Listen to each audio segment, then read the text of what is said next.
Hello everybody and welcome to the table. So today we're checking out the Camp Snap camera, and you'll see I have two on the table, one of them right here. This is the brand new version of the Camp Snap camera. They call this the version 103. So what this video is for is if you already own the Camp Snap camera, is it worth an upgrade purchase? Because from what I can tell, this version 103 of the camera is going to completely replace this older variant of the camera. So if you're a new customer to Camp Snap, the answer is very clear to you. Go out and buy one. It's a nice camera for the price, very unique in its feature set.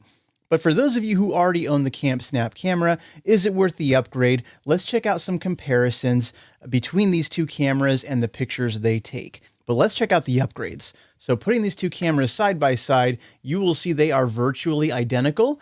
So those of you who are eagle-eyed will notice the differences. So our original version of the camera, there were some small complaints I made with it, very small ones, and things they could improve upon. So the Camp Snap company, they definitely made those improvements with this variant of the camera here. So namely, taking a look at the cameras here, the physical difference you're going to see are in these holders on the side. So you can now attach a lanyard or a neck strap to your Camp Snap camera, which is great because, again, if the idea behind this camera is if you're handing it to someone who is not a photographer or a child and you want them to take pictures, you don't want it getting dropped on the ground. So being able to attach a lanyard or a neck strap is absolutely vital, and it's something that the original camera was missing. So there is that. So that is a definite upgrade.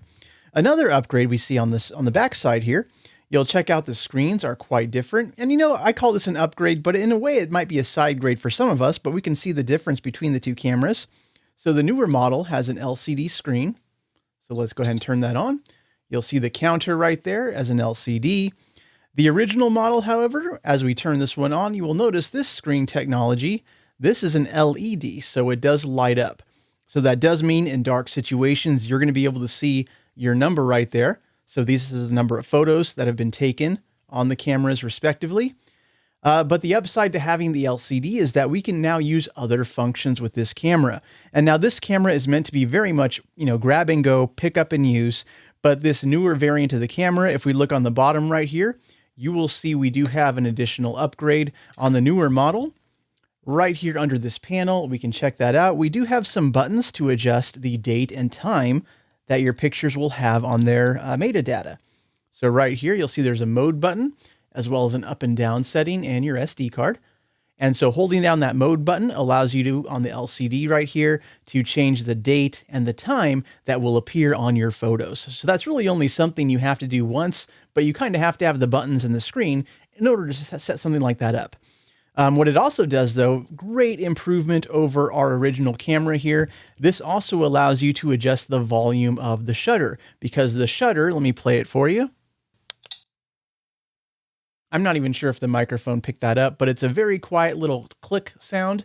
It is not a typical classic shutter sound that's involved. So it's very unobtrusive. So if you're going to take pictures with this camera, you can completely turn it off, or you can set it to volume levels 1, 2, or 3, 3 being the loudest. And so currently I have it on a setting of 1, and it's nice to have that audio representation of when the photo was taken. And that's an improvement over the original model. And on this original model, you'll notice I take a picture and there's no sound. But that's because I actually took this camera apart, I unscrewed it, and I unplugged the speaker. So the speaker in this model was relatively easy to take out. And I believe they did do a firmware update at one point that allowed you to disable the sound. Not sure if that's still the case. But on the newer model, none of that is required. You simply press the buttons in the settings, turn off the sound if you prefer that to be the way it's done. The camera does come with a 4 GB micro SD card. And that is true for both of the cameras. So there's no real upgrade there, but it does hold about 2,000 pictures according to the manual. And these cameras are very friendly on battery life. In fact, in using these cameras or in using the original, it never died on me. I never had it die. So whatever it's doing under the hood is going to be very easy on the battery, which again is great if you want it to last all day or multiple days between charges. They do both charge with a USB-C cord down here at the bottom. So you can see it's protected by a rubber gasket. And that being said, neither camera is waterproof or water resistant in any way. It clearly says that in the manual, do not get this camera wet, but they did add that for a measure of protection. And I'm glad it's there, because some protection is better than none at all. But with these two cameras, you will see the similarities again. We do have this fake kind of like pleather cover. And so for good or for bad, on my original model here, I've had this one since, I want to say, July of 2023. This was a very early model they released, and it's still in pretty good shape. The leather, the fake leather, you can see it's kind of starting to peel up here on the ends. So I imagine with enough pocket time that will start to peel up and will come off at some point. And so that's maybe a downside potentially in the future, depending on how much you use and carry the camera. But really, that's only a cosmetic issue. Both of these cameras have an active LED for the flash. So you'll see there is a difference in the types of LED. And just from some test photos, from what I could tell, the flash on the newer model is slightly brighter. And again, that's just kind of some anecdotal evidence there. So that's my opinion. So I could be very much wrong in terms of the tech specs of these two cameras.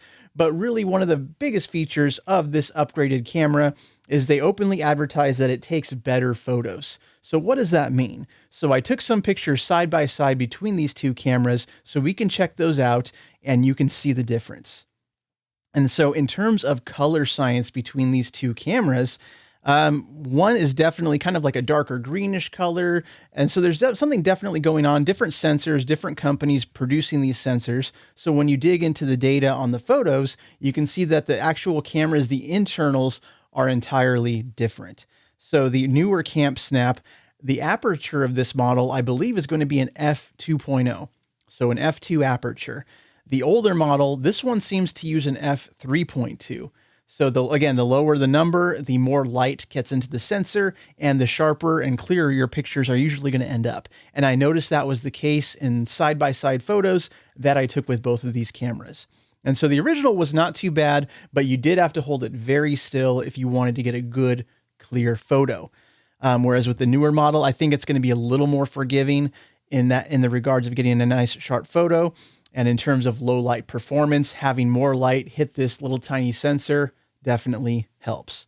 So I love the idea of these cameras. They're very well done because you can just take them and go. There's no screen, no technology to worry about at all. So it's just something you just press the button, you hear the click, and you know it took a photo. The flash options remain the same. We can turn the flash on so that it fires every single time. As you see, we can turn it to auto. So it may or may not based on your conditions. And in here, it's fairly bright, so it doesn't go on, or you can just keep it off permanently depending on your preference. So that is the same function between both cameras. And again, identical sizes besides that. They have this nice little thumb hole or thumb groove right here. So you can just pick up and carry the camera in this manner. On the bottom again, differences there. And if I was going to say something they could also improve on in the future, this is totally unnecessary, but it'd be really cool to see a tripod mount hole right here in the center. This isn't really the type of camera you would put on a tripod because it's meant to be a point and shoot, kind of like a disposable camera replacement. So it isn't really the type of camera you use a tripod on, but having a tripod mount would allow you to mount other accessories on it that would make it a little bit more easy to carry and to use. So I'll say that much at least. But honestly, I was very impressed checking this one straight out of the box. And I'm very confident whether you are a new Camp Snap user or whether you're a returning user, this one will take better, clearer photos, especially if you're a layman and you know nothing about cameras or photography. Obviously, this is going to be great. But the big question is, if you currently own the Camp Snap, is it worth upgrading? Now, honestly, that's going to be up to you. If you are completely satisfied with the photos the Camp Snap takes for you, probably not. But if you've noticed quite a few of them when you're reviewing your photos look blurry, look a little bit out of focus, then I think the upgrade is totally worth it. And I'm glad it seems that they are totally replacing the older model with the new. So if you are buying a Camp Snap camera from this point onward, you are getting the better of the two models with the newer technology and the better camera sensor. So rest easy, you're getting the best product. So I hope this video was somewhat enjoyable and or informative, but if you have any questions about the camera or its usage, feel free to drop a comment below. But I hope you all have a nice day and we will see you later. Bye-bye.